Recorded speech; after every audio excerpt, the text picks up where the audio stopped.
अरे बाप रे बाप। हमारा ये सुन लंगड़ आदमी से एगो माल पट गइल बिया। देह में 11,000 करेंट दौड़ता, अभी ले नहीं खेआइल। अरे जल्दी आओ, कितना इंतजार करौली। आ गइलू। जल्दी चलो है ना, जंगल में मंगल होखो। धन भरल बाटे, दौलत बेशुमार बा, आ हरि के भजन बिनु जिंदगी बेकार बा। भारियोम अरे बाप रे बाप, के रियल बानी रे। आय बा जोगल अब का बानी। अरे बाप रे बाप, मिले तुम्हारे नाटो बाल ब्रह्मचारी। हे भगवान, हमरा के तू दर्शन ना करौलो। हम तो बियाह खोइती आ सुहागरात खेलती। अरे भगवान, हमार जिंदगी के पार लगोइबो भगवान। हरिओम।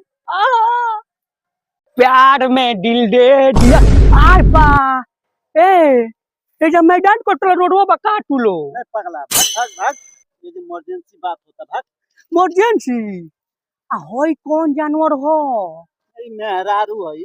मेहरारू हाँ कहार? हाँ। हमार मेहरारू ना है। पागल है।